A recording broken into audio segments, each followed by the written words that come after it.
The Korean Paradox: Success, Pressure, and the Price of Perfection. Introduction. South Korea. The very name conjures images of dazzling speed. In a blink of history, it transformed from a nation scarred by war into a global titan.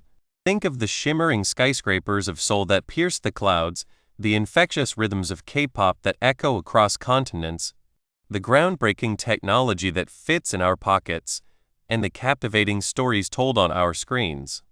It's a narrative of relentless effort, brilliant minds, and a national spirit that refuse to be defeated. This is the widely celebrated account, the Korean miracle. But beneath this glittering surface, a different story unfolds, a quieter, more shadowed tale of the immense price paid for such extraordinary achievement. How can a country that stands so tall on the world stage also carry such deep internal wounds? This is the heart of the paradox we will explore. It's a puzzle woven from threads of incredible success and profound personal struggle. South Korea faces a deeply concerning mental health crisis. We see incredibly high rates of anxiety, depression, and alcoholism. Tragically, it also leads the world in suicide rates, a stark and heartbreaking reality that has even rendered the Han River a grim symbol. This isn't merely a statistic, it's a reflection of immense human suffering. The book's central premise is that South Korea's remarkable rise is inextricably linked to a societal structure built on intense pressure, constant competition, and an all-or-nothing mindset. This relentless drive for perfection, while fueling unparalleled achievement, has unfortunately engendered a severe mental health crisis, marked by shame, anxiety, and a pervasive feeling of inadequacy.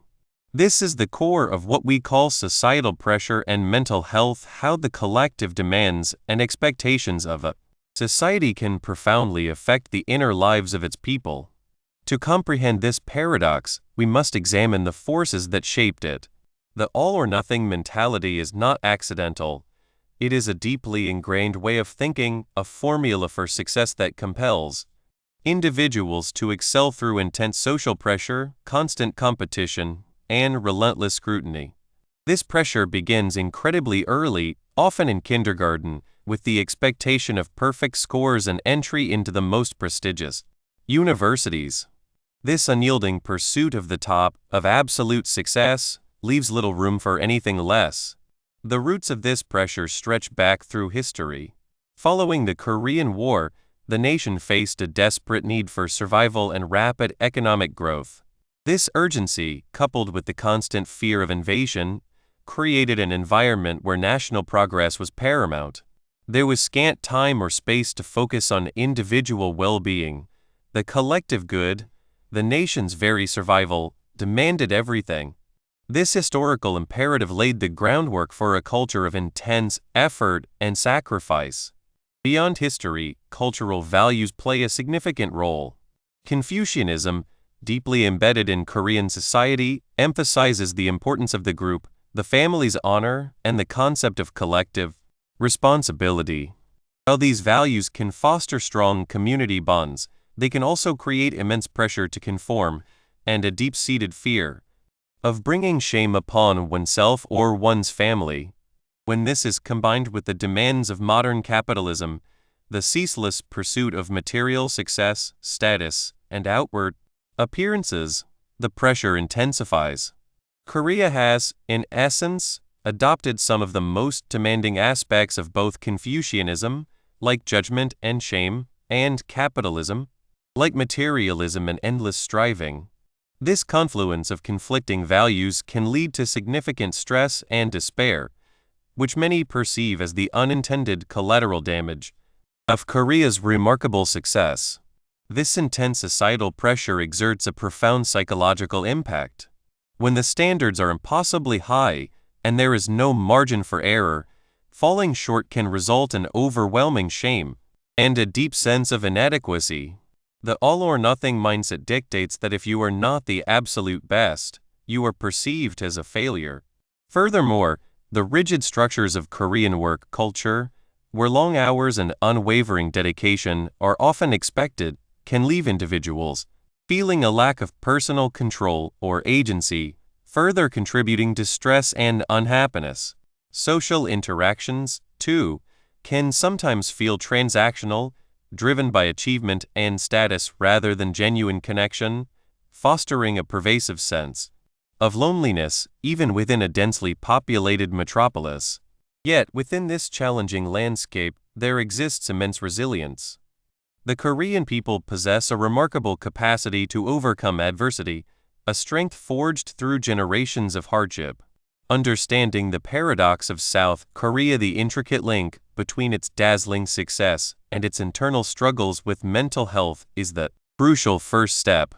It is by confronting these complexities, by looking beyond the glittering headlines, that we can begin to appreciate the full human story and, perhaps, pave the way for a future where success and well-being can coexist. This book aims to do precisely that, to unravel this paradox, to explore its roots, and to illuminate the human cost of perfection. Chapter 1. Achievements and Struggles. 1. South Korea's Rise to Success. The Chronicle of South Korea stands as a testament to human endeavor, a vivid illustration of what a nation can forge when its populace coalesces around a singular, potent ambition. It is a narrative of metamorphosis so profound it has been christened a miracle. Envision a land, laid to waste by conflict, possessing little more than an indomitable will to rise from its ruins. Within a scant few decades, this very nation would ascend to the vanguard of global innovation, culture, and industry. This extraordinary odyssey, widely recognized as the Miracle on the Han River, forms the bedrock of South Korea's contemporary identity. Upon the cessation of hostilities in 1953, the nation lay in utter devastation.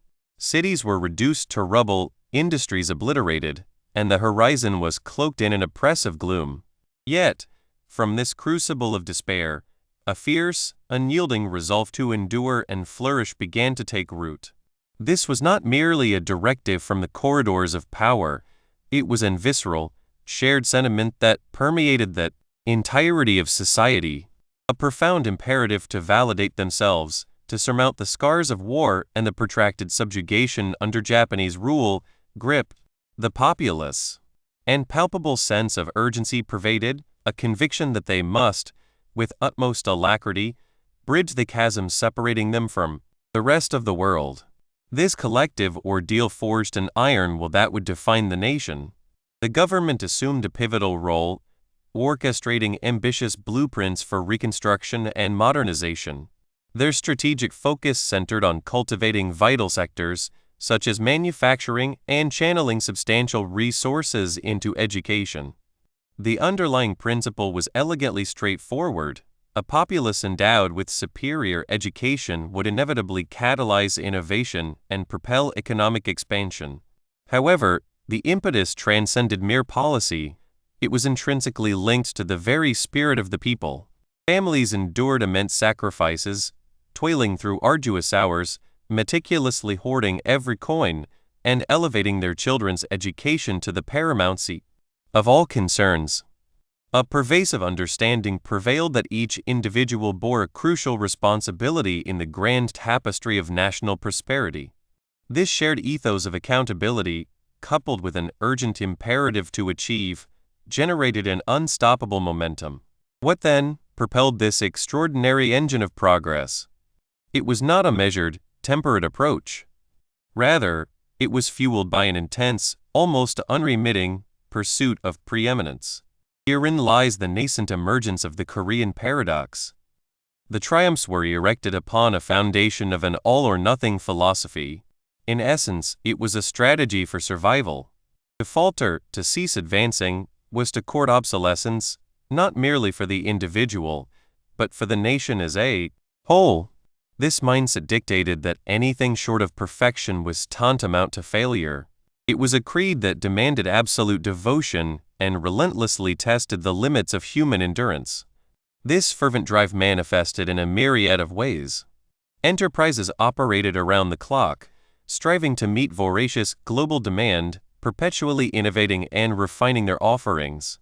Students dedicated themselves to relentless study, aspiring to gain entry into the most prestigious universities, cognizant that their futures, and often those of their families, hinged upon such academic achievements. This, if it's not 100, it's zero ethos, while instrumental in fostering rapid development, also engendered precious little latitude for error or personal vulnerability. The spotlight remained resolutely fixed upon accomplishment, upon ascending to the apex. The tangible outcomes of this concentrated exertion are incontrovertible, reshaping the global panorama. South Korea has burgeoned into a technological colossus. Corporations such as Samsung and LG have transcended national borders to become ubiquitous household names, their products spanning the spectrum, from sophisticated smartphones and advanced televisions to state-of-the-art domestic appliances. Hyundai and Kia have ascended to prominence within the automotive industry, lauded for their unwavering commitment to quality and groundbreaking innovation. The nation's technological strides have not only enhanced the daily lives of millions, but have also served as a potent catalyst for global technological advancement. Yet, South Korea's influence extends far beyond the realm of technology. Its cultural imprint is equally profound. The global phenomenon of K-pop, with ensembles like BTS and Blackpink captivating throngs with their infectious melodies, electrifying performances, and devoted fan bases, has emerged as a dominant force in the entertainment landscape. K-dramas have garnered immense popularity, ensnaring viewers with their compelling narratives and showcasing the richness of Korean culture to an expansive international audience. Even within the cinematic sphere, South Korean films, such as the critically acclaimed Parasite, have garnered prestigious awards and international accolades, underscoring the depth and artistic prowess of its creative industries. Beyond its technological and cultural prowess, South Korea has excelled in heavy industries like shipbuilding and semiconductor fabrication, establishing itself as an indispensable linchpin in the global economy. Its automotive sector continues to impress, and in the domain of sports, particularly in professional e-sports and a multitude of Olympic disciplines, South Korean athletes have consistently demonstrated exceptional skill and unwavering dedication. These remarkable achievements are not the product of serendipity. They are the direct consequence of a society that, for decades, prioritized collective advancement and individual excellence above virtually all else. The historical and geopolitical exigencies of the post-war era, including the perpetual specter of threat from North Korea and the imperative to forge a robust national identity and economy, cultivated an environment where such intense societal pressure was not merely tolerated but actively championed. The fear of invasion and the haunting memories of devastation fueled a deep-seated instinct for survival and a potent resolve to never again be perceived as vulnerable. This existential necessity and the dread of invasion profoundly sculpted the nation's cultural values, elevating resilience and relentless effort to paramount importance. This unwavering focus on achievement, this unyielding commitment to winning at any cost, served as the propellant that propelled South Korea forward at an astonishing velocity. It engendered a society that excelled, that innovated, and that commanded global admiration. However, this very same drive, this all-or-nothing ethos that proved so instrumental in national development, also began to sow the seeds of the profound societal paradox that characterizes South Korea today. The relentless pursuit of perfection, the immense pressure to succeed without faltering, has engendered a considerable burden. While the nation soared to extraordinary heights, the formidable internal pressures that fueled this ascent were concurrently accumulating, laying the groundwork for the significant mental health challenges that now constitute a critical facet of its narrative. This brings us to the often unseen struggles that lie concealed beneath the gleaming veneer of South Korea's remarkable success. 2. The mental health crisis. South Korea. The name itself conjures a panorama of gleaming skyscrapers, revolutionary technologies, and a vibrant culture that has irrevocably captured the global imagination. We witness the K-pop idols, their smiles incandescent, their performance is a testament to flawless execution. We marvel at the relentless pace of innovation, the seamless efficiency of its metropolises, and the sheer, unyielding determination that propelled this nation from the ashes of conflict to global prominence within mere decades. It is a narrative of extraordinary achievement, a profound testament to the boundless potential of human endeavor. Yet, beneath this dazzling veneer, a quiet, persistent struggle unfolds, a paradox as profound as it is heartbreaking. I recall wandering through a bustling Seoul district late one evening. The thoroughfares thrummed with the luminescence of neon signs, the convivial murmur of diners, and the rhythmic pulse of urban existence. Still, as I observed the faces passing by, I discerned something more, a deep-seated weariness, a tension etched into brows, a hurriedness that felt less like vibrant energy and more like a desperate flight. In a brightly lit cafe, a young woman sat in solitude, her gaze fixed blankly on her laptop, her posture slumped, a poignant tableau of quiet exhaustion. She was ensnared by the very symbols of success, a sleek device, a fashionable ensemble, yet her eyes held a profound, unsettling emptiness. This dissonance, this stark dichotomy between outward achievement and inner turmoil, lies at the very heart of a significant challenge confronting South Korea today: its pervasive mental health crisis. This is no minor affliction. It is a national emergency, a somber shadow cast by the very brilliance that defines modern Korea. While the nation revels in its economic miracles and burgeoning cultural influence, its people are grappling with some of the highest rates of mental health challenges in the developed world. Statistics paint a grim, unvarnished picture. South Korea consistently ranks among the highest nations for suicide rates, particularly among its youth and elderly populations. Anxiety, depression, and stress-related illnesses are rampant, yet a vast majority suffer in profound silence. This engenders a deeply unsettling paradox. A society that excels at construction, innovation, and global achievement is simultaneously struggling to nurture the mental well-being of its own citizens. How can a nation that has mastered so many forms of progress find itself so profoundly challenged in supporting the emotional health of its people? The roots of this crisis are inextricably entwined with the very forces that have propelled Korea's remarkable ascent. At its core lies the pervasive all-or-nothing mentality, a deeply ingrained cultural imperative that demands absolute perfection and regards failure not as a nascent opportunity for learning, but as a definitive, irrefutable end. This mindset, fortified by historical context and relentless societal expectations, cultivates an environment where there is scant room for error, a perpetual pressure to attain the zenith, and an overwhelming dread of falling short. Imagine a student preparing for a pivotal examination. In many cultures, a commendable grade signifies success. In Korea, the pressure often feels akin to the chasm between a perfect score and utter ruin. There is no liminal space, no comfort in being almost there. This binary thinking, if it is not 100%, it is zero, is not confined to academics.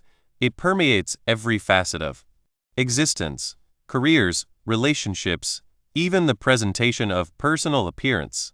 This relentless pursuit of an unattainable ideal leaves individuals feeling perpetually inadequate, as if they are perpetually teetering on the precipice of failure. The anxiety generated by this pressure is immense, a constant, low hum of worry that can readily metastasize into debilitating depression. This all-or-nothing approach is particularly evident within South Korea's intensely competitive educational ecosystem. From their earliest years, children are immersed in a rigorous academic environment, often attending school for protracted hours, only to then transition to private cram schools known as hagwons, extending well into the night. The objective is not merely to acquire knowledge, but to excel, to secure admission into the most prestigious universities, which are universally perceived as the gateways to prosperous careers and elevated social standing. The imperative to perform is immense, and the ramifications of failing to meet these exacting expectations can feel nothing short of catastrophic. A student who does not attain top marks might perceive themselves as having failed not only themselves, but their family and their entire future. This intense focus on external validation and achievement, rather than on the intrinsic value of the learning process or the cultivation of individual talents, creates a fertile ground for stress, anxiety, and a deep-seated terror of failure. Beyond the academic realm, this pressure extends inexorably into the professional sphere. South Korea's meteoric economic development, frequently lauded as the miracle on the Han River, was forged through arduous working hours and an unwavering devotion to national advancement. While this relentless drive has yielded extraordinary results, it has also fostered a culture where work reigns supreme, and personal well-being is often relegated to the periphery. The prevailing expectation is often to maintain perpetual productivity, to consistently exceed established norms, and to prioritize the organization's success above all personal needs. This can precipitate burnout, profound exhaustion, and a pervasive sense that one's inherent worth is inextricably linked to their professional output. When individuals are relentlessly compelled to achieve perfection in their work, and when any perceived misstep can invite severe censure, or even the loss of their livelihood, the psychological toll is substantial. The all-or-nothing mentality operative here dictates that a career is often viewed as either an unmitigated triumph or an abject failure, leaving precious little room for the natural vicissitudes inherent in professional life. Compounding these formidable pressures is a pervasive cultural force, shame. Deeply embedded within historical and cultural influences, particularly Confucianism, there exists a profound stigma attached to the admission of mental health struggles. In a society that frequently extols group harmony, familial honor, and the maintenance of an unblemished outward facade, acknowledging personal vulnerability or psychological distress can be construed as a deficiency of character or a source of deep-seated shame. This is not merely a matter of transient embarrassment. It is rooted in a fundamental conviction that one is intrinsically flawed if incapable of navigating life's pressures. To confess to anxiety or depression can be interpreted as a signal of personal inadequacy, a failing that might bring dishonor to one's family or irrevocably tarnish one's reputation. This creates a pernicious cycle. The very pressures that contribute to mental health challenges also render it extraordinarily difficult for individuals to seek solace. The dread of being judged, of being perceived as weak or broken, acts as a potent deterrent. Many Koreans internalize their struggles, enduring in silence rather than risking social ostracization or professional repercussions. This reluctance to seek professional assistance means that a multitude of mental health conditions remain undiagnosed and untreated, allowing them to fester and inexorably worsen. The statistics pertaining to low diagnosis rates, despite the demonstrably high prevalence of symptoms, serve as a stark illustration of this reality. It is as if the societal expectation dictates that one should simply pull themselves together, a directive that is often rendered impossible when confronted with genuine psychological distress. This avoidance of seeking help, driven by the insidious grip of shame, directly exacerbates the individual's suffering and contributes significantly to the overall mental health crisis. The relentless pursuit of economic growth and the enthusiastic embrace of hyper-capitalist values have also played a pivotal role. South Korea has indisputably transformed itself into a global economic powerhouse, but this rapid modernization has exacted a considerable cost. The prevailing system frequently treats individuals as mere cogs in a vast machine, their value quantified by their productivity and their contribution to overall economic output. This can lead to a profound sense of dehumanization, where personal needs and emotional well-being are subsumed by the insatiable demands of the market. For many, particularly the younger generations, this translates into immense pressure to achieve financial success within a hyper-competitive job market. to attain a level of material prosperity that is often rendered elusive by exorbitant living costs and fierce competition for desirable positions. This can engender feelings of profound inadequacy and despair, a sense of being irrevocably cheated by a system that proffers opportunity but delivers immense struggle. The imperative to conform to societal ideals of success, a stable career, a comfortable home, a harmonious family becomes an almost insurmountable burden when economic realities are so relentlessly challenging. This predicament is particularly acute for young Koreans, who are born into a society already saturated with these pervasive pressures. They face the daunting task of navigating an educational system meticulously designed for hyper-competition, entering a job market where opportunities are increasingly scarce and expectations are stratospherically high, and grappling with the escalating costs of sustenance. The promise of a brighter future, once the driving engine behind the nation's remarkable development, can feel increasingly distant, a fading mirage. This can precipitate a profound sense of disillusionment and hopelessness, contributing significantly to the alarmingly high rates of mental health issues within this demographic. The conviction that one must achieve absolute perfection to merely survive, let alone thrive, in such an environment can be utterly crushing. The salient question then arises: how does a society that has achieved so much, that has demonstrated such extraordinary resilience and unwavering determination, begin to confront a crisis that appears so deeply interwoven into its very fabric? The historical context of South Korea's post-war reconstruction is absolutely crucial here. The nation's rapid ascent was not solely a product of astute economic policy, it was propelled by a collective sense of urgency and a shared national objective of rebuilding and asserting its prowess on the global stage. This necessity for intense focus and profound sacrifice, while instrumental in achieving its economic miracle, has left an indelible imprint on the national psyche. The values of diligent labor, unwavering perseverance, and collective effort that were indispensable for survival and growth have, in the modern era, been amplified and, in some instances, distorted into an inflexible demand for perfection and an outright avoidance of any perceived vulnerability. This historical imperative, once a wellspring of national strength, has inadvertently become a significant contributor to the current mental health challenges. Given the pervasive nature of shame and stigma, the barriers to accessing professional mental health support are formidable.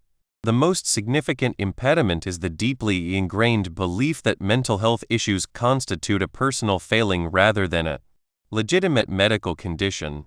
This perception leads individuals to believe they ought to be able to surmount their struggles independently, rendering them profoundly reluctant to admit the need for assistance.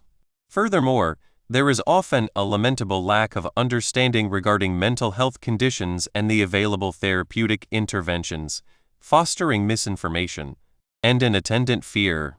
The social cost of seeking help can also be perceived as prohibitively high. Individuals harbor anxieties about how their condition might adversely affect their relationships, their career trajectories, and their social standing. This pervasive fear of judgment and discrimination prevents many from even contemplating professional support. The observable consequences of this widespread avoidance are severe: prolonged suffering, a progressive deterioration of symptoms, an elevated risk of suicide, and a generalized decline in the quality of life for countless individuals. On a societal level, it manifests as a workforce demonstrably less productive due to untreated mental health conditions, strained familial bonds, and a broader sense of unease and unhappiness that starkly belies the nation's outward appearance of unassailable success. The overwhelming pressure to achieve and the pervasive dread of failure have collectively forged a society where mental well-being is frequently sacrificed at the altar of success. This crisis, deeply rooted in cultural values and exponentially accelerated by the forces of rapid modernization, necessitates a more profound examination of the specific coping mechanisms and strategies, both salubrious and deleterious that Koreans employ in their daily struggle to navigate this profound paradox. 3.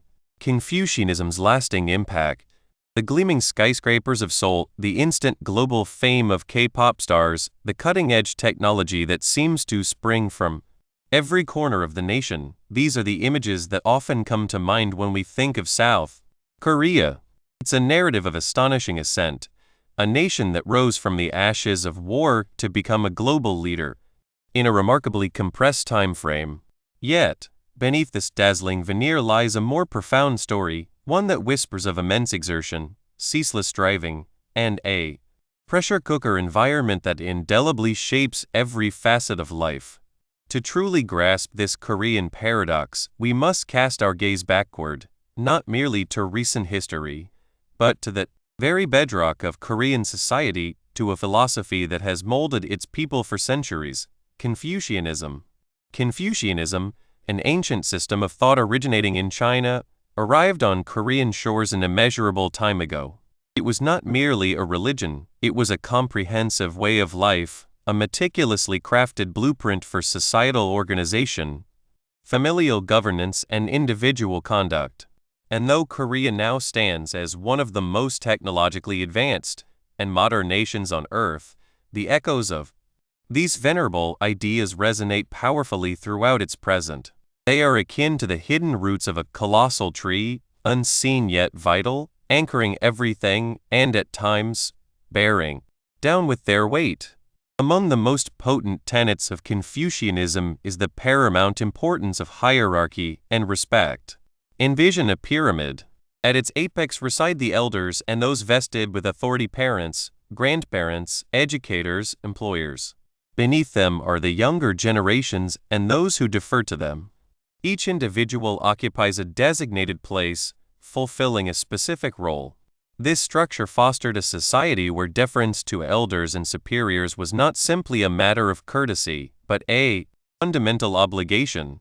This concept of filial piety, a profound reverence and duty towards one's parents and ancestors, remains extraordinarily potent in Korea. Consider the immense pressures borne by young Koreans today. A significant portion of this burden stems from the deeply ingrained imperative to honor their parents and family. Success is not solely a personal triumph, it is perceived as a means of bestowing pride and honor upon the entire family lineage. A child who excels academically, gains admission to a prestigious university, and secures a lucrative position is not merely achieving personal fulfillment. They are fulfilling a profound duty to their parents, who have often made immense sacrifices for their children's futures. Conversely, failure, or even falling short of exceedingly high expectations, can be felt not only as a personal failing, but, crucially, as a profound disappointment to the entire family. This engenders a heavy onus, a perpetual awareness that one's actions reflect upon others, cultivating a deep-seated anxiety about disappointing those around them. This emphasis on hierarchy also renders the challenging of authority, be it parental, pedagogical, or professional, exceedingly difficult. While this can cultivate a stable and orderly society, it can also suppress individual expression and impede the articulation of grievances. The aspiration to preserve harmony and avert conflict, another Confucian ideal, can compel individuals to suppress their own feelings or concerns, particularly when they involve questioning those in positions of authority. This constitutes a subtle yet formidable form of societal pressure, wherein the unspoken dictates governing permissible dissent and the manner of its expression create a perpetual, low-grade strain. Confucianism also ascribed immense value to education and scholarship. The prevailing notion was that intellectual cultivation and self-improvement were indispensable to becoming a virtuous individual and a responsible citizen. In contemporary Korea, this value has been amplified to an almost unimaginable degree. Education is not merely viewed as a pathway to gainful employment, it is frequently perceived as the sole avenue to a fulfilling life and elevated social standing. This has spawned an educational system of extraordinary competitiveness. From their nascent years, children are propelled towards academic excellence, attending supplementary tutoring sessions known as hagwons after regular schooling, often well into the night. The ultimate aspiration for many is admission to one of the nation's elite universities, regarded as the golden key to a prosperous future. This intense focus on academic achievement, while undeniably fostering elevated standards, has engendered an all-or-nothing mentality. Failure to gain entry into a top-tier university or to attain a perfect score can feel tantamount to a life of failure. There is scant room for mere adequacy. This binary perception, wherein success and failure are presented as the sole dichotomous outcomes, is a direct inheritance of the Confucian emphasis on striving for perfection and evading the ignominy of falling short. It implies that even minor missteps can be perceived as catastrophic failures, giving rise to immense anxiety and a pervasive fear of taking risks. This leads us to another crucial dimension profoundly influenced by Confucianism, the formidable presence of shame. In a society that places such a premium on social harmony, reputation, and the fulfillment of one's prescribed role, shame can serve as a potent motivator as well as a source of profound emotional distress. The Korean concept of nunche, akin to a sixth sense for deciphering social cues and gauging the prevailing mood, plays a significant role here. It entails an acute awareness of others' thoughts and feelings, prompting an adjustment of one's behavior to maintain social decorum and avert causing offense or embarrassment. When an individual fails to meet the stringent standards set by society, whether in academia, career, or even personal presentation, the resultant shame can be crushing. This is particularly devastating in relation to mental health. The admission of struggles with anxiety, depression, or any other mental health condition can be construed as a mark of weakness, a personal failing, or even a source of shame that brings dishonor to the family. Consequently, many Koreans endure in silence, apprehensive of judgment or being perceived as inadequate. This dread of shame, deeply interwoven into the cultural fabric, is a primary impediment to seeking assistance for mental health challenges, perpetuating a hidden crisis beneath the surface of outward prosperity. The Confucian emphasis on the collective over the individual also plays a significant role. Within this worldview, the needs and reputation of the group, the family, the community, the nation are often deemed more critical than the personal aspirations or well-being of any single person. This does not imply that individual feelings are disregarded, but rather that they are frequently expected to be subordinated to the greater welfare of the collective. This can manifest in numerous ways. For instance, the pressure to marry and procreate is immense, not solely for personal felicity, but as a duty to perpetuate the family lineage. Career choices may be dictated more by what is considered stable and reputable rather than by personal passion. Sacrifices are frequently made for the sake of familial or societal advancement, leading individuals to relegate their own dreams and needs to the periphery. While this can foster a robust sense of community and shared purpose, it can also engender profound feelings of emptiness, burnout, and a sense that one's own life is not truly their own. The ceaseless drive to contribute to the collective, without adequate space for personal care and fulfillment, is a significant contributor to societal pressure and mental health challenges.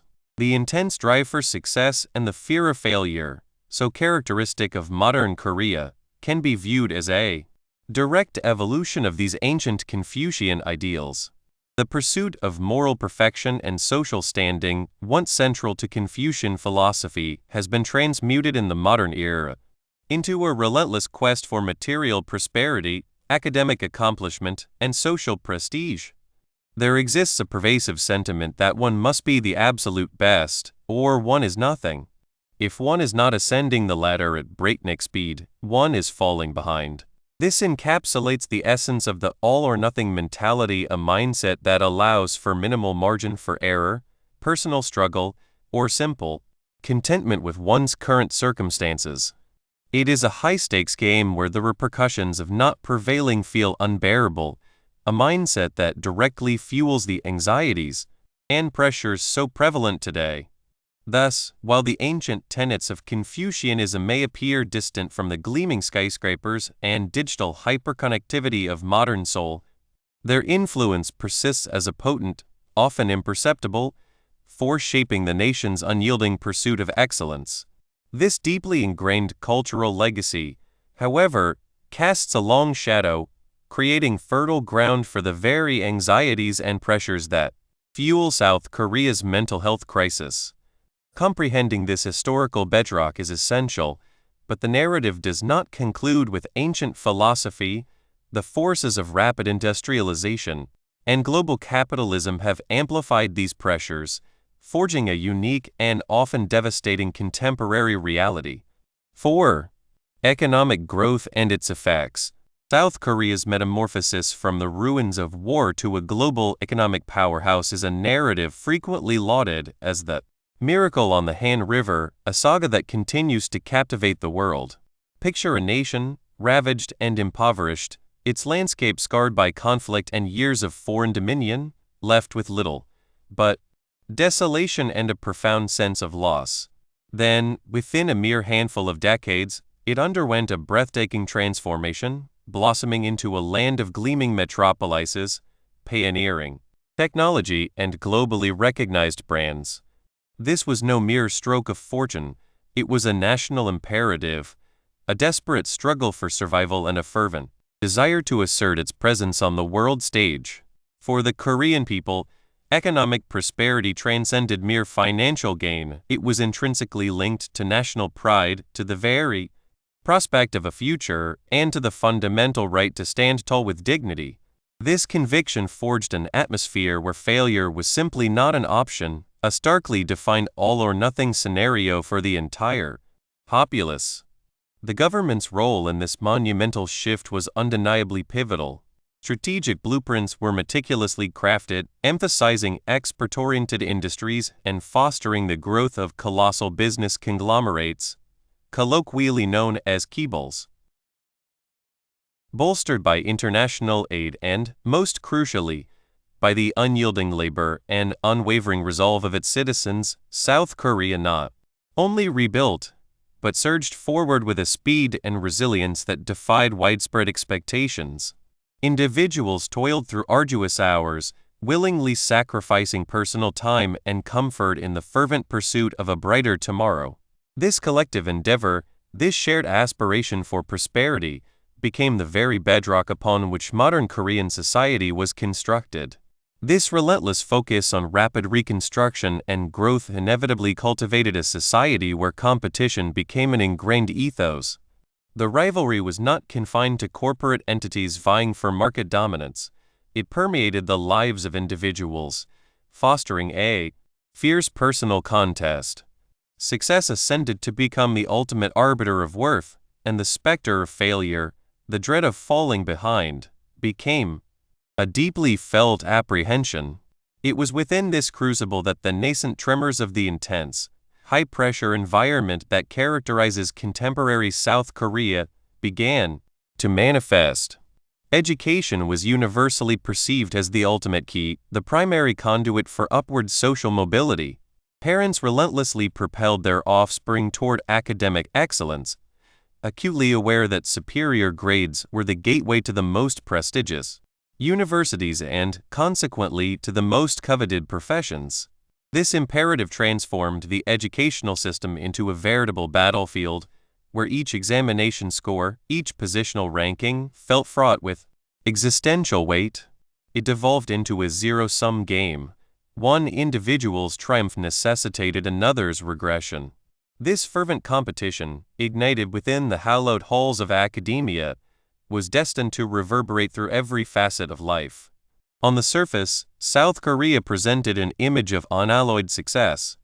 Soaring skyscrapers pierced the urban skies of cities like Seoul, advanced technological innovations became commonplace, and Korean brands garnered international acclaim. The nation had undeniably achieved a remarkable level of material affluence. Yet, This meteoric ascent simultaneously engendered profound fissures. The chasm between the affluent and the impoverished widened inexorably. Individuals felt an overwhelming compulsion to maintain outward appearances, to project an image of prosperity even when grappling with financial precarity. The allure of gleaming new gadgets and designer attire became potent symbols of status, yet they also served to mask the stark realities of those struggling to secure the most basic necessities, such as adequate housing or quality education for their children. The ceaseless pursuit of wealth and social standing began to eclipse the intrinsic value of genuine happiness and personal well-being. The unremitting drive to catch up with established developed nations, and subsequently to surpass them, engendered a perpetual sense of urgency. It was akin to a nation perpetually engaged in a race with no discernible finish line. This ceaseless imperative to achieve more, to excel further, fostered a profound and pervasive anxiety within the populace. While the nation was ardently engaged in economic construction, it concurrently neglected to erect robust support structures for its citizens. Mental health, stress, and worry became normalized, accepted components of daily existence. The prevailing focus remained steadfastly on tangible achievements, on outcomes that were readily observable and quantifiable, such as economic growth and technological advancement. The less visible, yet equally vital, dimensions of human flourishing, such as emotional equilibrium, were frequently relegated to the periphery. This historical predisposition toward prioritizing external validation over internal peace stands as a primary determinant of the widespread, yet often concealed, prevalence of mental health challenges. The historical trajectory of South Korea's economic ascendance is indispensable to comprehending this inherent paradox. In stark contrast to many Western nations that underwent industrialization over centuries, South Korea compressed this transformative process into mere decades. This accelerated, almost frenetic, pace was born from an existential necessity to surmount the devastation wrought by the Korean War and the enduring legacy of colonial subjugation. The nation was not merely constructing an economy, it was engaged in a struggle for its very survival and sovereignty. This imperative for existence dictated that economic growth was not a choice, but an absolute necessity. This deeply ingrained all-or-nothing mentality, embedded within the national consciousness, mandated that every individual was expected to contribute to this grand national undertaking. Failure was not merely a personal setback, it was perceived as a betrayal of the collective endeavor. This unique, high-pressure historical crucible sculpted a society where individual needs were routinely subordinated to the overarching objective of national economic advancement. The specific economic policies enacted during this formative era also played a consequential role in shaping the competitive landscape. The government's strategic patronage of vast industrial conglomerates, the cabals, gave rise to formidable economic engines. While these entities were instrumental in propelling exports and industrialization, they simultaneously fostered a highly centralized and intensely competitive business milieu. This competition was not confined to the corporate sphere. It inexorably permeated down to the individual level. The emphasis on meritocracy, while ostensibly equitable, frequently manifested as a relentless and unforgiving pursuit of academic and professional distinction. The very structures, designed to facilitate rapid economic expansion, inadvertently engendered a societal framework wherein individual worth became inextricably intertwined with one's capacity to compete and prevail. The drive for economic success evolved into a potent force, shaping not only the nation's infrastructure and industries, but also the very cognitive framework of its people, thereby cultivating fertile ground for the profound societal pressures and the subsequent mental health afflictions that form the central focus of this inquiry. The miracle on the Han River stands as an undeniable testament to human ingenuity and collective will. It vividly illustrates the extraordinary achievements of a nation united by a singular, overarching ambition. However, as has become apparent, this remarkable ascent was not without its profound costs. The very engine that propelled South Korea to global prominence, its relentless pursuit of achievement, also inadvertently laid the groundwork for the intense societal pressures and the underlying anxieties that are so pervasive today. The subsequent exploration will delve into how these pressures specifically impact the lives of Koreans, with a particular emphasis on the educational system, which serves as a principal arena for the manifestation of this national aspiration. 5. Pressure for perfection. South Korea's ascent from the crucible of war to the pinnacle of global influence is a testament to unyielding resolve and breathtaking advancement. But what ignites such an extraordinary impetus? At its core lies a profound, almost sacred, conviction in perfection.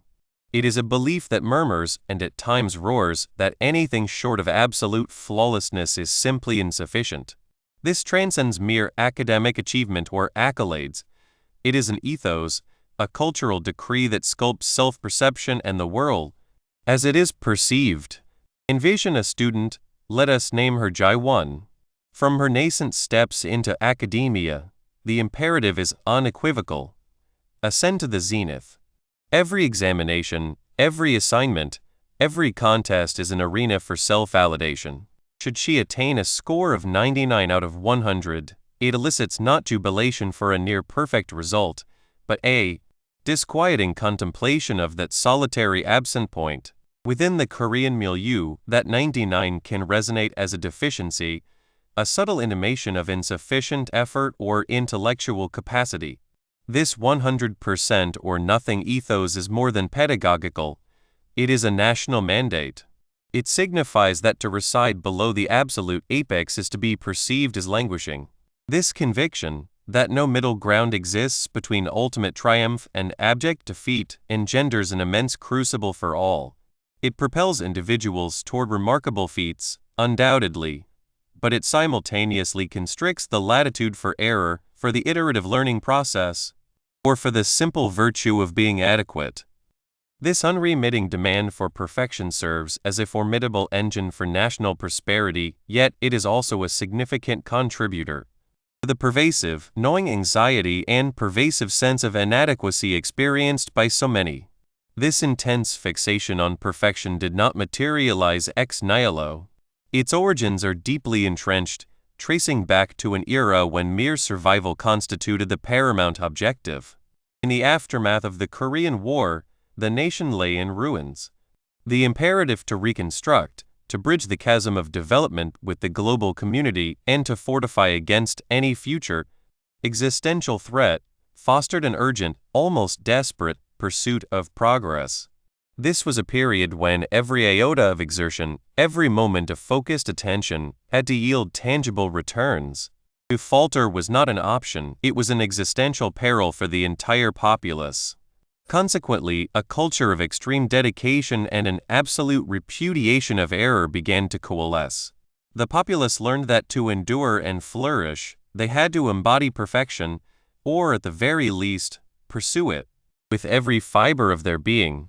This exigency for accelerated advancement, for the cultivation of a robust economy and a secure future, ingrained a mindset wherein pushing boundaries and demanding flawless execution became indispensable. It was a survival stratagem that, over time, transmuted into a cultural expectation, bequeathed from one generation to the next. The specter of hardship and the fervent desire to avert its recurrence fueled this imperative for perpetual refinement and unassailable excellence. This historical imperative has engendered what might be termed a formula for excellence within South Korea. It is a paradigm exceedingly adept at eliciting peak performance. Consider the realm of professional sports, exemplified by the game StarCraft. It transcended mere diversion to become a national obsession. Elite players did not simply engage, they underwent rigorous training for protracted periods, day after day, within environments of intense, often solitary, focus. Their lives were consecrated to the mastery of every conceivable facet of the game, to attain a caliber of skill where errors were virtually extirpated. This same formidable, almost austere, dedication is observable in other domains. The K-pop industry, for instance, is renowned for its exacting training regimens. Aspiring idols dedicate years to honing their vocal, choreographic, and performance proficiencies, frequently subjected to immense pressure and scrutiny. They are compelled to achieve perfection in every dimension: their aesthetic, their talent, their stage presence. Professional athletes, too, endure comparable arduous routines. This formula necessitates absolute commitment, ceaseless practice, and an unremitting pursuit of flawlessness. While it has undeniably propelled South Korea to global preeminence in these spheres, it exacts a significant personal toll. This perpetual pressure to perform at the highest echelon, devoid of any margin for error, can systematically erode an individual's well-being. It leaves scant room for personal development beyond the specific discipline being cultivated, for respite, or for the simple recognition of one's humanity. The psychological burden of existing under such constant, high-stakes demands is profound. This societal compulsion for perfection effectively institutionalizes a cognitive framework that psychologists frequently categorize as all-or-nothing thinking. This represents a perceptual distortion, a modality of apprehending the world in stark dichotomies. One is either an unqualified success or an utter failure. There exists no intermediary ground, no subtle gradations. When this mode of cognition becomes deeply interwoven into societal expectations, its repercussions on mental health can be devastating. Individuals who perceive an obligation to be perfect and who interpret any deviation from that standard as indicative of failure are considerably more prone to experiencing anxiety and depression. The ceaseless apprehension of falling short, of committing an error, or of being fundamentally inadequate engenders a persistent state of stress. This sensation of inadequacy, the deeply ingrained belief that one is inherently flawed if not perfect, constitutes a formidable burden. It is a direct corollary of a society that, in its zealous pursuit of excellence, has inadvertently fostered an environment wherein the pressure to be flawless is overwhelming, precipitating significant psychological distress. Beyond the conspicuously visible arenas of academia and professional vocations, the pressure for perfection permeates numerous other facets of Korean life, often in more subtle yet equally consequential manifestations. Consider the emphasis placed upon appearance. While this is a global phenomenon, in Korea, it frequently escalates to an extreme degree. The quest for an immaculate complexion, a meticulously sculpted physique, and adherence to highly specific aesthetic standards can become an all-consuming endeavor for many. This transcends mere cosmetic enhancement. It signifies conformity to a societal archetype, a visual emblem of success and self-discipline. The imperative to maintain this flawless facade can precipitate considerable anxiety, body image dysmorphias, and even the pursuit of extensive cosmetic interventions. Then there exists the pressure for social concord and rectitude. While politeness and deference are esteemed across many cultures, in Korea, an intense expectation can prevail to invariably articulate and enact the correct course of action, to meticulously avoid causing offense, and to maintain an impeccable outward demeanor of composure.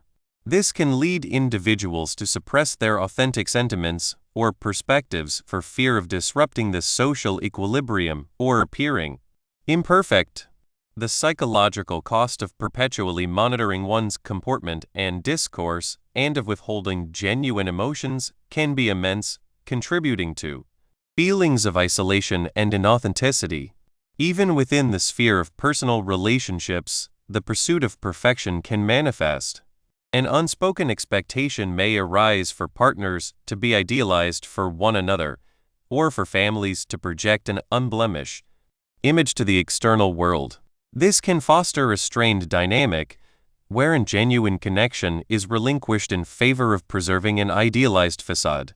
The dread of disappointing others, of failing to embody the perfect child, the perfect spouse, or the perfect friend adds yet another stratum of pressure. These less conspicuous manifestations of the perfectionist drive contribute substantially to the broader landscape of mental well-being. They reinforce the all-or-nothing cognitive pattern by engendering a perpetual sense of obligation to perform, to be flawless, in virtually every social interaction. When individuals inevitably fall short of these often unarticulated yet deeply felt expectations, they may experience shame, anxiety, and a profound sense of not belonging. This pervasive pressure, woven into the very fabric of daily existence, cultivates a society wherein the pursuit of excellence serves as a potent force, but where the individual's emotional equilibrium can often represent the unspoken casualty. The unceasing striving for an unattainable ideal leaves scant room for self-compassion or acceptance, transforming the internal struggle against perceived imperfection into a relentless and enervating battle. Chapter 2. Cultural Influences and Changing Views. 1. The Power of K-pop and E-sports. The dazzling lights of K-pop stages and the electrifying cheers of e-sports arenas paint a vivid tableau of South Korea's global ascendancy. These are not mere diversions.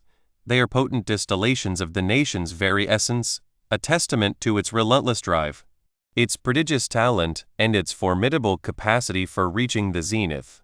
Yet, beneath this resplendent veneer lies a stark reflection of the formidable pressures that sculpt countless lives across Korea.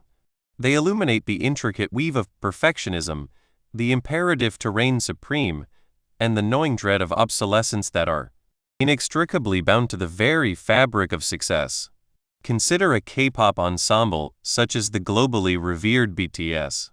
Before their inaugural stage, each member endured years of arduous, unyielding tutelage. This discipline transcended mere vocal and choreographic proficiency. It entailed countless hours of meticulous practice, honing every gesture to an exquisite, unblemished precision.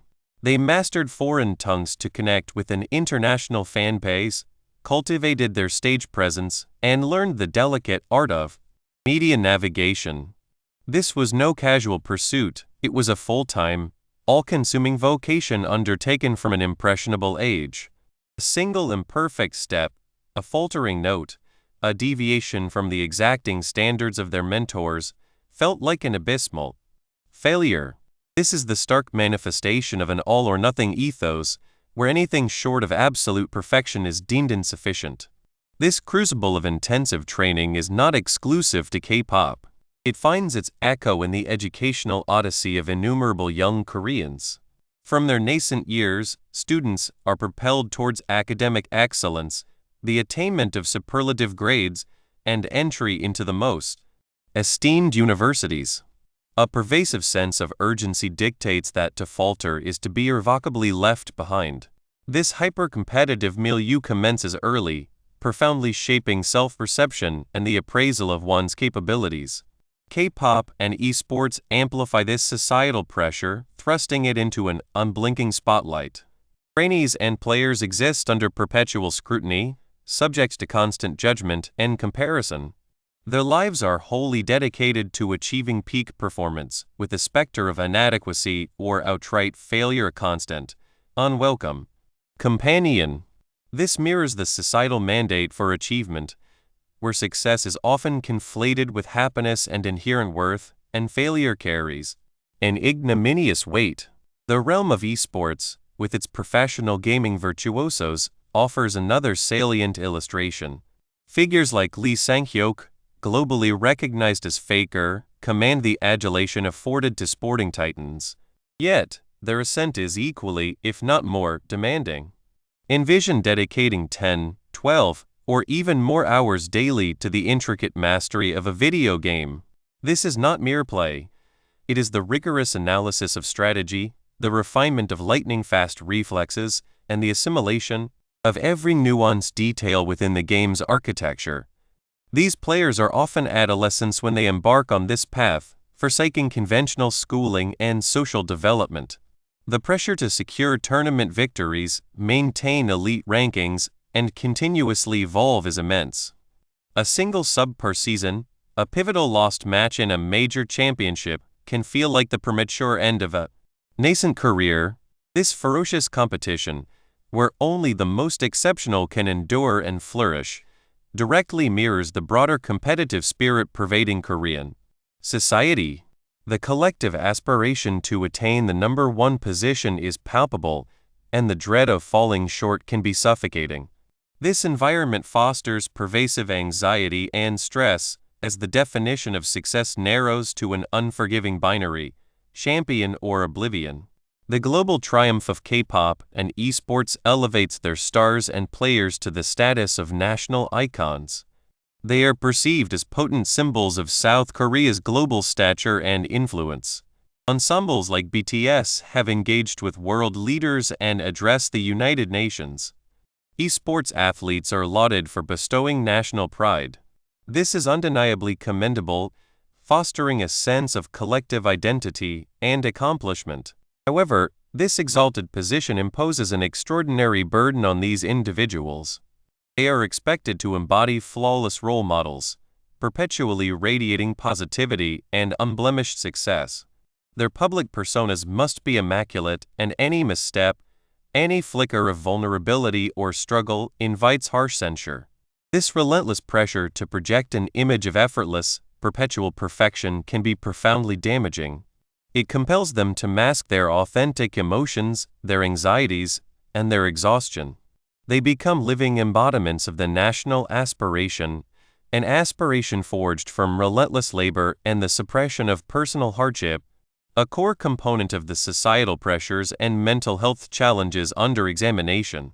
This imperative for unwavering engagement and flawless presentation is further intensified by the profound bond between these luminaries and their devoted fan bases. K-pop and esports aficionados are renowned for their unwavering loyalty and fervent passion. They meticulously track every update, procure every release, and champion every performance. This cultivates a peculiar form of parasocial relationship, wherein fans perceive an intimate connection with their idols and players, as if privy to their personal lives. While this can be a source of immense support, it also instills an expectation of constant availability and engagement from these celebrities. They are encouraged to share glimpses of their lives on social media, to interact with fans through live broadcasts and personal appearances. This blurs the demarcation between their public performances and their private existence. They can feel perpetually compelled to entertain and gratify. This incessant demand for attention and interaction can precipitate burnout, isolation, and a sense of entrapment. It is akin to a profession where true disengagement is impossible and expectations remain perpetually stratospheric, mirroring the demands placed upon many individuals in high-stakes Korean workplaces. The global resonance of K-pop and esports presents a compelling paradox. To the world at large, they represent an alluring, aspirational Korean dream, a narrative of how a nation, through diligent effort and innate talent, can ascend to global leadership. It is a vision of success that appears attainable, exhilarating, and pregnant with possibility. Conversely, for those residing within South Korea, this dream is frequently constructed upon the very same unsustainable, high-pressure architectures that contribute to the nation's mental health crisis. The relentless competition, the demand for perfection, and the fear of failure that are so palpably evident in these industries are not isolated phenomena. They are deeply embedded within the Korean modus vivendi, permeating every sphere from the classroom to the boardroom. When we witness a K-pop idol illuminating a stage, or an esports player hoisting a trophy, we are observing a remarkable feat. However, it is imperative to look beyond the superficial brilliance. These triumphs are frequently the product of profound sacrifice, unremitting pressure, and a ceaseless struggle to meet impossibly exacting standards. The very industries that confer global acclaim upon South Korea also embody its central paradox, a society that achieves extraordinary feats, but at a considerable cost to the mental and emotional well-being of its populace. The pressure to be perfect, The dread of failure and the pervasive competition are not merely components of these industries. They are integral to a broader cultural narrative that shapes individual perceptions of self-worth and one's place in the world. This potent cultural export, while widely celebrated, also serves as a stark reminder of the internal struggles that lie beneath the surface of South Korea's remarkable ascent. The analytical questions that arise are crucial for comprehending this intricate nexus. Firstly, how do the specific training methodologies and performance expectations within K-pop and esports directly mirror the pressures encountered in the Korean educational system and broader professional spheres? What psychological ramifications stem from this mirroring? The answer lies in the shared emphasis on early specialization, the relentless pursuit of flawlessness, and continuous evaluation.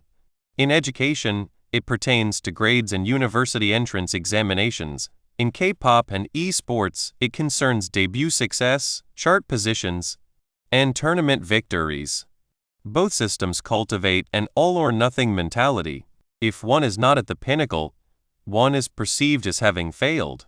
This engenders a deep-seated anxiety and a fear of being outpaced that can afflict individuals from a tender age and persist throughout their lives. The psychological toll encompasses immense stress, burnout, and a conviction that one's value is solely contingent upon external accomplishments. The perpetual need to perform and the absence of latitude for error can precipitate significant mental health challenges, including depression and anxiety, as individuals feel incapable of genuine respite or authentic self-expression. Secondly, in what ways does the global success and national pride associated with K-pop and esports engender a unique form of pressure on individuals within these industries?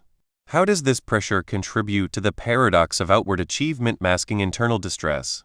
The global recognition, while a source of national pride, imposes an immense responsibility upon these stars and players. They become de facto ambassadors for the nation, bearing the weight of representing South Korea's image to the world. This elevates them to an almost mythical status, where they are expected to embody success and perfection without question. This superstar status generates a singular pressure to maintain an image of perpetual happiness and accomplishment, even when grappling with internal turmoil. The greater their global success, the more intensely they feel compelled to uphold this facade, leading them to conceal their personal difficulties and anxieties. This directly fuels the paradox. The world witnesses their triumphs, their accolades, and their global influence, but rarely perceives the profound personal cost, the exhaustion, and the mental toll required to sustain such a level of achievement. Their outward success becomes a protective shield, obscuring the internal distress that is often a direct consequence of the very societal pressures that propelled them to fame. While the resplendent success of K-pop and esports offers a compelling glimpse into South Korea's global influence, their very construction reveals a deeper societal blueprint of relentless pressure and the pursuit of perfection. This blueprint, however, is not confined to the stage or the screen. It permeates every facet of Korean life, shaping not only careers, but also the fundamental ways individuals perceive themselves and their place in the world, leading us to explore the profound impact of these deeply ingrained cultural values on the everyday lives and mental well-being of Koreans. 2. Competition in everyday life. The ceaseless hum of competition in South Korea is not mere background noise. It is a potent force that sculpts nearly every facet of daily existence. It does not confine itself to the grand stages of global commerce or the electrifying arenas of esports. Instead, it threads itself through the very fabric of ordinary moments, dictating the rhythm of children's play, the nature of adult work, and the way individuals perceive their standing relative to all others. This unyielding quest for achievement, while undeniably powerful, casts a long shadow, profoundly impacting the mental and emotional well-being of its populace. At the core of this pervasive, everyday competition lies the educational system. It is frequently characterized as a high-stakes race, a gauntlet initiated almost as soon as a child can walk.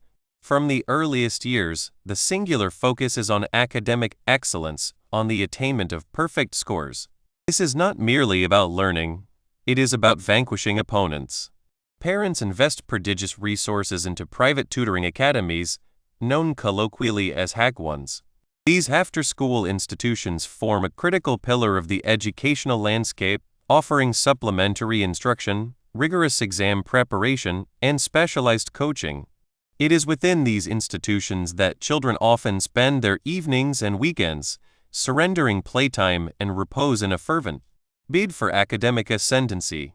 The ultimate objective is starkly defined: admission into one of the nation's most esteemed universities, the hallowed SKY institutions, Seoul National, Korea, and Yonsei.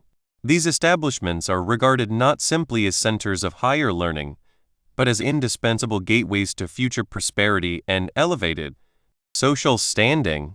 This relentless fixation on academic metrics can cultivate an all-or-nothing mindset.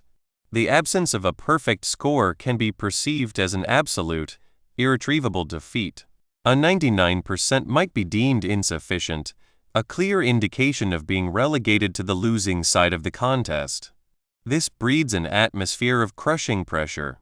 Imagine the burden placed upon a young child, already feeling the weight of such formidable expectations. The inherent joy of discovery can be eclipsed by the gnawing fear of falling behind. This premature immersion in such rigorous competition, where the stakes feel astronomically high, can sow the seeds of pervasive anxiety and a deep-seated dread of failure. The psychological ramifications of this conditioning are substantial. Children may develop perfectionistic tendencies, perpetually striving for an unattainable ideal. They may internalize the conviction that their intrinsic worth is inextricably linked to their academic output. This can precipitate chronic stress, sleep disturbances, and an impaired capacity to navigate setbacks, as they are afforded scant opportunity to learn that mistakes are an intrinsic and natural component of life. The societal imperative to excel is so overwhelming that it can subvert the fundamental human need for childhood exploration and emotional maturation. Yet, the competitive spirit does not abate with the receipt of a university acceptance letter. It merely transmutes its focus to the professional sphere. Once entrenched in the workforce, the imperative to perform, to ascend the corporate hierarchy, and to secure a coveted position becomes paramount. Corporations themselves are frequently viewed as integral components of this competitive ecosystem, with the prestige of a company significantly influencing an individual's perceived success. The practice of working extended hours is not merely commonplace. It is often an unspoken expectation, a testament to dedication, and a willingness to exceed conventional boundaries. This can efface the demarcation between professional and personal life, leaving scant room for recuperation or personal pursuits. The relentless drive for career advancement can also imbue certain social interactions with a transactional quality. Networking becomes indispensable, and at times, relationships are cultivated with an eye toward future professional dividends. This environment can also stifle individual expression or dissent. In numerous professional settings, a pronounced emphasis is placed on conformity and adherence to established hierarchies. Questioning superiors or proposing alternative methodologies might be construed as disruptive rather than innovative. This can engender a sense of powerlessness, where individuals feel they possess minimal agency over their professional trajectories, thereby exacerbating stress and anxiety. The societal mandate to maintain a successful career, frequently defined by protracted working hours and corporate prestige, compels many individuals to persist in their exertions even when profoundly fatigued or discontent. The specter of failing to meet these professional benchmarks, of being perceived as less competent than one's peers, can serve as a perpetual source of apprehension. Beyond the academic and professional realms, competition is profoundly interwoven with social comparison and the pivotal concept of face. Within Korean culture, the preservation of one's reputation, social standing, and inherent dignity is of paramount importance. This transcends mere personal pride. It encompasses how one is perceived by the broader society. This imperative to maintain face fuels an incessant pressure to conform to societal ideals across a multitude of life domains. Appearance, for instance, represents a significant battleground. The widespread prevalence of cosmetic surgery in South Korea is extensively documented, reflecting a fervent desire to meet specific aesthetic standards that are often amplified by media portrayals and prevailing social trends. Similarly, material possessions can become potent signifiers of success. The ostentatious display of luxury brands or the ownership of a desirable residence can be interpreted as outward affirmations that one is winning the social competition. Life milestones, too, are frequently appraised through a competitive lens. There can be considerable pressure to marry within a prescribed age bracket, to procreate, and to achieve specific financial objectives by particular junctures in life. When individuals juxtapose their personal journeys against these societal benchmarks and against the apparent triumphs of others, feelings of inadequacy can readily surface. Should an individual perceive themselves as falling short of these exacting standards if their career progression lags behind that of their peers, or if they have not attained certain financial milestones, they may experience profound shame.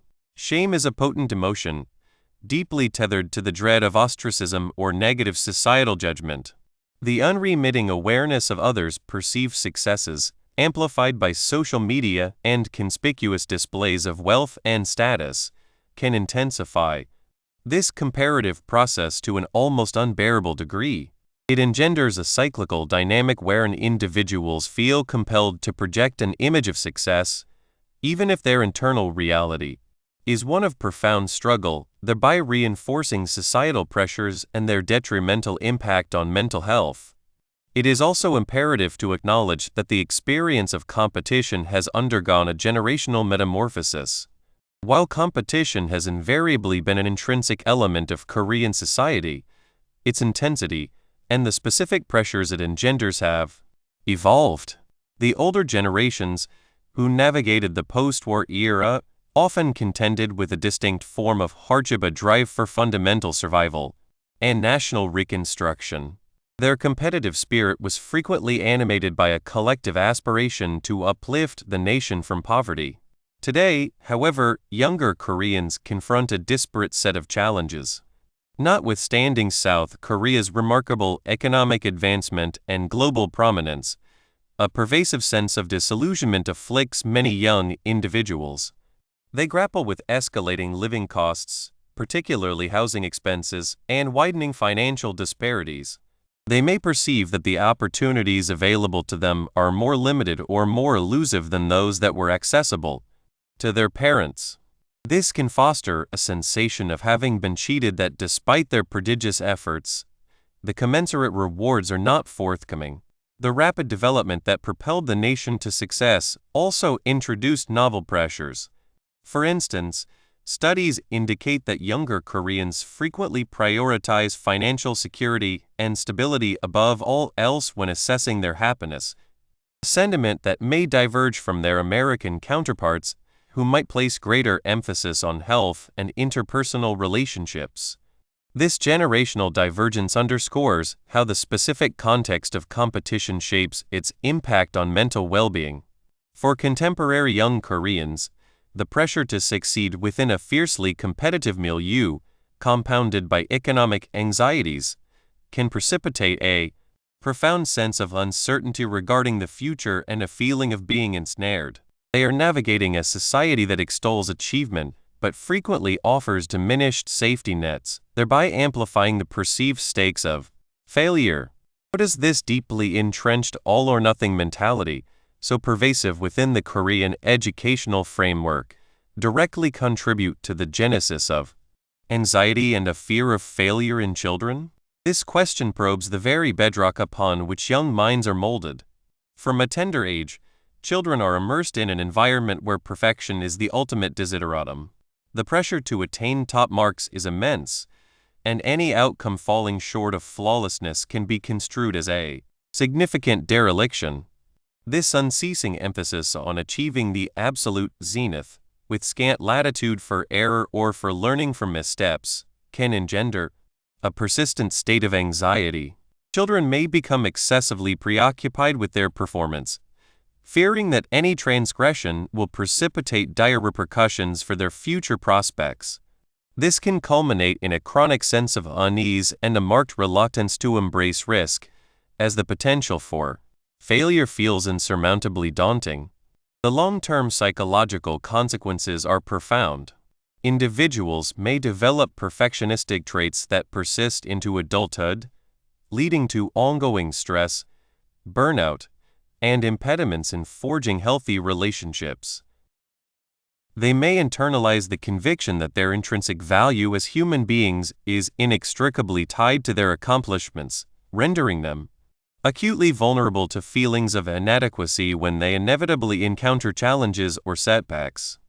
This early conditioning, while ostensibly aimed at fostering excellence, can inadvertently cultivate a deep-seated fear of not measuring up. Furthermore, in what specific ways does the imperative for social comparison and the maintenance of face in quotidian Korean life exacerbate feelings of inadequacy and shame? And how does this phenomenon diverge from competitive pressures observed in other cultural contexts? It is here that the distinctive cultural nuances become particularly pronounced. In many Western cultures, competition might be more predominantly oriented toward individual accomplishment and personal amelioration, with a lesser emphasis on overt displays of status. In Korea, however, the concept of face introduces a formidable social dimension. It is not merely about achieving success. It is about projecting an image of success to others. This translates into immense pressure on individuals to conform to societal expectations concerning appearance, material possessions, and life progression. The unceasing awareness of what others possess, what they are engaged in, and how they are presenting themselves can trigger intense social comparison. Should an individual perceive themselves as falling short of these often unrealistic benchmarks, it can lead to profound feelings of inadequacy. This inadequacy can then transmute into shame.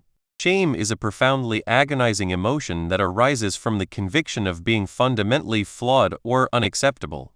In a society that assigns such profound value to the preservation of face, the dread of being perceived as unsuccessful or less than can be overwhelming. This pressure to project an aura of success, even amidst internal struggles, can foster a deep sense of isolation and a reluctance to seek assistance. Unlike certain other cultures where individual tribulations might be articulated with greater candor, the emphasis on maintaining face can erect a formidable barrier to vulnerability.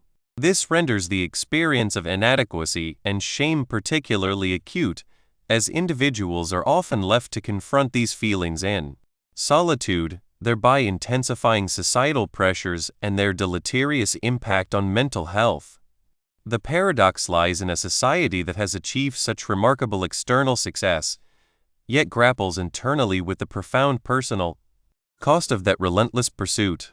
The pervasive nature of competition, from the classroom to the social arena, reveals a society that has mastered the art of driving achievement. However, this unyielding quest for excellence, deeply embedded within its cultural tapestry, exacts a significant toll. It lays the groundwork for the profound mental health challenges that characterize the Korean paradox. This intense fixation on external validation and performance inevitably permeates the private sphere, shaping individuals' self-perception and their sense of belonging in the world, often leading to a silent struggle against pervasive feelings of inadequacy.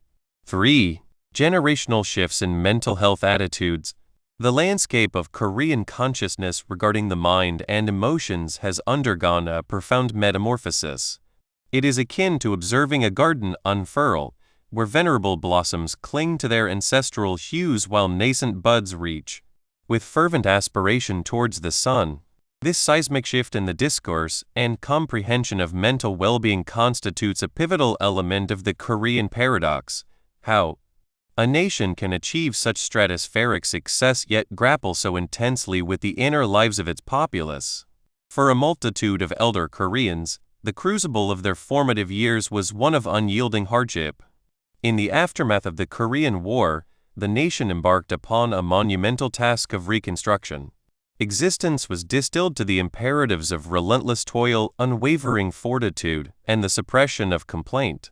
It was within this austere milieu that the concept of or enduring resilience became deeply entrenched. It was not merely a virtue, but a vital mechanism for survival and national resurgence. In such an environment, the outward expression of sorrow, apprehension, or strain was not perceived as an indicator of struggle, but as a deficit of character. And such perceived weakness invariably invited buxurium or shame. The imperative was to subsume one's burdens, to don a facade of unyielding strength, irrespective of the internal tempest. Mental health afflictions were seldom conceived as treatable maladies, rather, they were frequently construed as personal deficiencies, a lack of resolve, or even fundamental characterological flaws. The prevailing message for those experiencing anxiety or despondency was often a stark injunction to simply try harder or cultivate a more optimistic outlook. This deeply ingrained stoicism engendered a generation accustomed to suppressing their emotional lives, accepting adversity as an immutable facet of existence, and eschewing any outward manifestation that might betray imperfection. The societal mandate for perpetual strength and competence, the relentless pursuit of an impeccable exterior, exerted an immense, often crushing, pressure. This collective imperative, as previously elucidated, could impose a formidable burden upon individuals, culminating in a silent suffering that frequently eluded notice. Yet, the world irrevocably transformed. South Korea ascended with breathtaking velocity, emerging as a preeminent global force in technology and cultural influence. Subsequent generations matured within a vastly altered Korea, one more intimately interwoven with the global tapestry. They possessed unprecedented access to information, facilitated by the advent of the internet and social media. They encountered divergent modes of living, alternative paradigms of happiness and well-being. This exposure, coupled with the unabated, ferocious pressure to excel academically and professionally, initiated a nascent dialogue. Younger Koreans began to interrogate the established norms. They perceived that the relentless exigencies, while propelling national advancement, were exacting a toll on human vitality.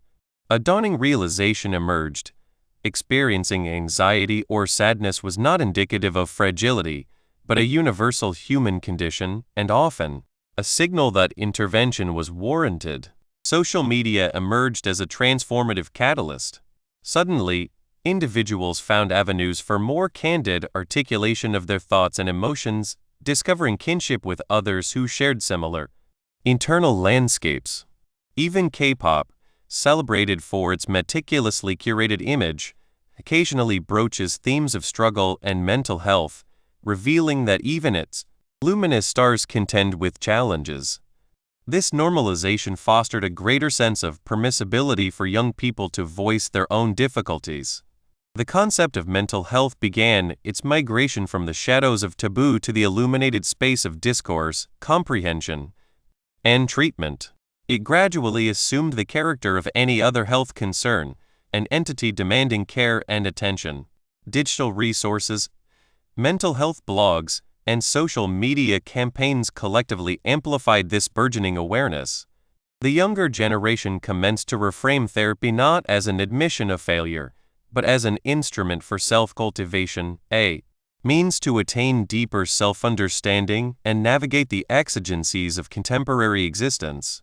This burgeoning recognition of mental health as a legitimate medical and psychological construct, distinct from characterological failings, represents a profound departure from historical paradigms. This evolution in collective perception directly influences the modalities of seeking assistance. Older generations, still tethered to the tenets of their upbringing, may exhibit an inherent reticence towards professional engagement. Their inclination might lean towards confiding in a trusted confidant or family member, or attempting to navigate their challenges independently. The notion of remunerating an individual for the act of listening to one's tribulations may appear peculiar or superfluous when personal fortitude is posited as the ultimate panacea. For them, seeking external aid could be tantamount to an admission of defeat. Conversely, younger Koreans demonstrate a markedly greater propensity to solicit professional support. They exhibit a more profound comfort with the concept of therapy and counseling. They perceive it as an integral component of self-maintenance, analogous to physical fitness or nutritional prudence. This accounts for the observed proliferation of mental health applications, virtual therapeutic services, and visits to practitioners. It is a salient indicator that the edifice of stigma is gradually eroding for this cohort. They apprehend that the relentless societal pressure for perfection leaves scant latitude for error, and when they falter, they are more inclined to seek guidance rather than endure silent torment. However, this divergence in outlook frequently precipitates friction within familial units. Envision a young individual confiding in their parents about feelings of overwhelm and apprehension concerning their professional life. The parents, nurtured by the ethos of Ani, might respond with dismissive pronouncements such as "don't be so sensitive" or "everyone experiences stress. Simply persevere." They may struggle to apprehend that their child's anxiety represents a genuine affliction rather than a transient emotional state. This can engender a poignant chasm of misunderstanding. The younger individual feels unacknowledged and isolated, even within the embrace of their own family. They might experience guilt for failing to meet parental expectations, thereby compounding their emotional burden. This intergenerational discord, wherein elder generations find it challenging to validate the mental health concerns of their younger kin, constitutes a significant impediment. The pervasive societal pressure to conform to parental or societal ideals can directly contravene a child's expressed emotional reality, fostering a profound sense of isolation and distress. Reflecting retrospectively, the stoicism of the elder generation served, in many respects, as a vital survival mechanism underpinning the nation's developmental trajectory. It was an indispensable disposition for rebuilding and flourishing within a formidable global context. However, the burgeoning candor of the younger generation represents a direct response to the collateral damage wrought by that very progress. The intense pressures that propelled Korea's ascent have precipitated a mental health crisis, and the younger generation's willingness to engage in open discourse and seek assistance is a testament to their resilience. It marks a crucial stride towards collective healing and the cultivation of a more salubrious society. Thus, how do the specific historical experiences and socio-economic conditions of the post-Korean War epoch shape the attitudinal framework of the elder generation? For them, survival was the paramount imperative. The nation lay in ruins, and the collective focus was on unified effort and sacrifice. The vulnerability of emotional expression was a luxury they could ill afford, and societal norms reinforced this by elevating toughness and resilience above all else. Their conceptualization of mental health was circumscribed, frequently conflated with superstition or moral judgment. In stark contrast, younger Koreans have matured within an era of unprecedented economic expansion, global interconnectedness, and a more pronounced individualistic ethos. They have borne witness to the deleterious repercussions of extreme pressure on their peers and have gained access to more sophisticated psychological insights through global media and educational conduits. This has led them to perceive mental health as an intricate issue demanding professional attention and self-care, rather than a personal failing. What are the most formidable obstacles that continue to impede the elder generations from fully embracing mental health as a legitimate concern? The deeply ingrained belief in self-reliance and the pervasive fear of shame constitute potent forces. Furthermore, there exists a deficit in understanding contemporary psychological modalities. They may regard therapy as an intervention for the unhinged rather than for quotidian stressors.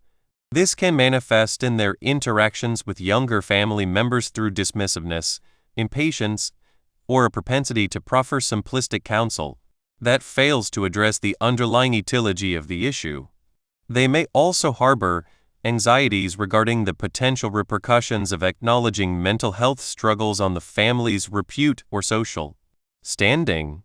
Beyond mere augmentation of openness, what specific cultural transformations or external influences have been most instrumental in fostering the evolving mental health attitudes among younger Koreans? The internet and social media stand as undeniable agents of change, forging virtual communities where young individuals can share their lived experiences and discover sources of support. The global proliferation of K-culture, while often prioritizing entertainment, has also introduced dialogues concerning mental well-being, thereby elevating its visibility. Moreover, enhanced access to education and exposure to Western psychological paradigms have furnished a novel framework for apprehending emotions and mental health. The very pressures inherent in contemporary Korean society, the fierce competition for educational attainment, employment, and social status, have also, paradoxically, rendered the necessity for mental health support more conspicuous, compelling younger generations to actively seek resolutions. The evolving discourse surrounding mental health, particularly the burgeoning receptiveness of younger generations, offers a beacon of hope amidst the pervasive pressures confronting Korean society. Nevertheless, bridging the chasm of attitudes between generations remains a critical challenge, one that will profoundly influence the nation's capacity to foster authentic well-being in tandem with its unceasing pursuit of excellence.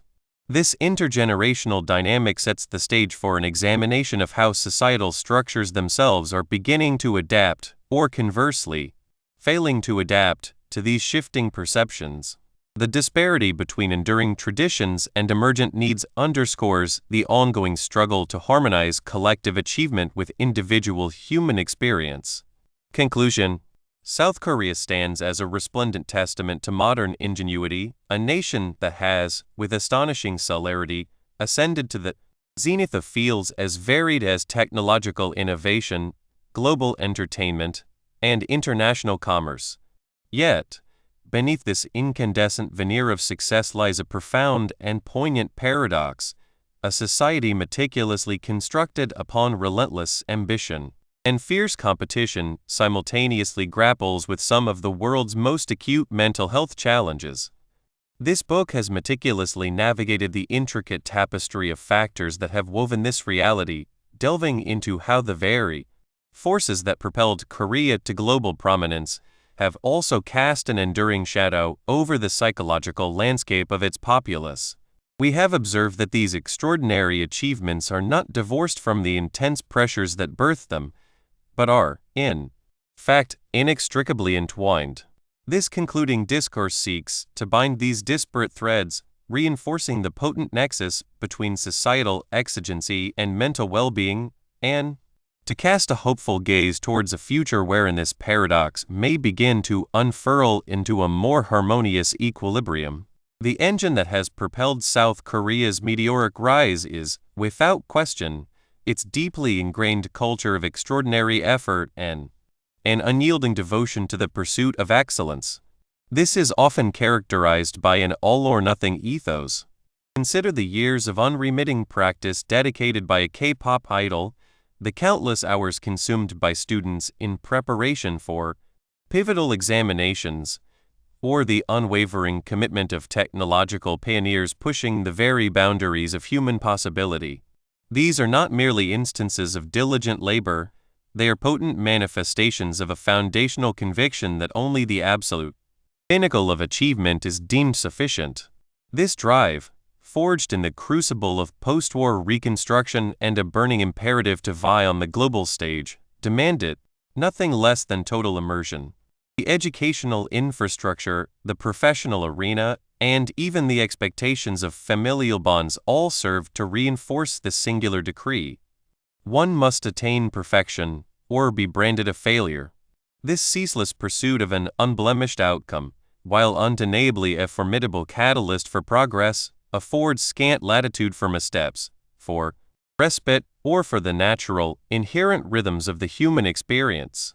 When the benchmark is set at such an impossibly elevated plane, any falter, any perceived imperfection, can be construed as a catastrophic descent.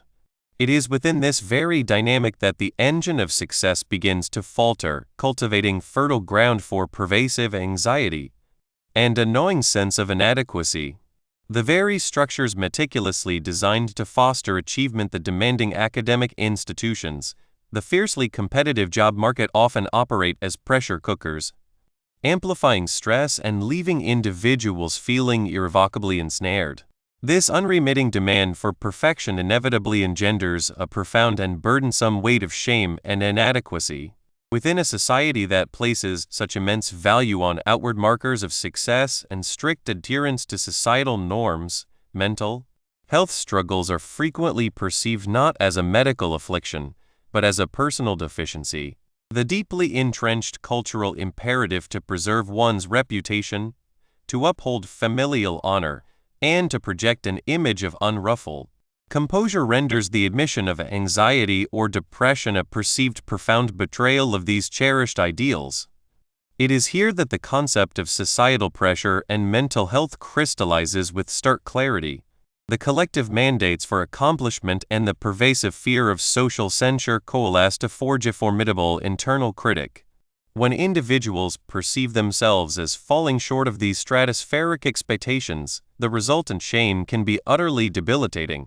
It erodes their intrinsic sense of self-worth, precipitating a pervasive feeling of fundamental lack. Success, in this context, becomes defined by external validation, a prestigious position, a substantial income, an esteemed academic institution, rather than by internal sentiments of contentment or personal evolution. This relentless comparison and the pursuit of an often unattainable ideal mean that even in the face of monumental achievements, individuals may still experience a profound void, a visceral sense of being inherently insufficient. The rapid ascendant trajectory of South Korea, while a triumph of human endeavor, has, in many respects, been a narrative prioritizing national advancement over the psychological well-being of its citizens. The mental health crisis we confront today can be understood as the significant and often unacknowledged collateral damage of this extraordinary national sprint. Yet, to confine our focus solely to the challenges would be to overlook a crucial element of the Korean narrative: its remarkable capacity for resilience. Throughout its storied history, Korea has endured immense hardship and has consistently found a way to persevere. This very spirit of tenacity is now being directed inward, towards confronting the very pressures that have engendered such profound distress. We are presently witnessing the nascent stages of a significant societal transformation, particularly among the younger generations. They are more acutely informed about mental health, more inclined to shatter the prevailing silence, and more eager to unearth viable solutions. This burgeoning candor represents a vital preliminary step in dismantling the deeply entrenched stigma that shrouds mental health concerns. When individuals can articulate their struggles without the specter of judgment, when they can seek succor without the sting of shame, a pathway toward healing begins to emerge. The ongoing discourse, both within the confines of Korea and on a global scale, is indispensable. By disseminating these narratives, by fostering an understanding of the intricate interplay between culture, ambition, and well-being, we can collectively glean invaluable insights. This book itself has aspired to contribute to this vital conversation, offering a more profound comprehension of the Korean paradox. Ultimately, South Korea's journey stands as a potent testament to the indomitable force of human drive, innovation, and the capacity for extraordinary accomplishment. However, it also serves as a profound admonition that true progress must encompass not merely external triumphs, but also the internal flourishing of its people. The formidable challenge that lies ahead resides in discovering a means to harness that incredible drive and ambition without exacting an impossible toll. It necessitates a deliberate and conscious effort to cultivate a society where success is not solely quantified by external metrics, but is equally measured by the mental and emotional health of its citizenry. The Korean paradox offers a critical lesson for nations across the globe. The relentless pursuit of greatness must invariably be harmonized with the diligent cultivation of well-being, ensuring that the price of perfection is not exacted with the currency of mental health.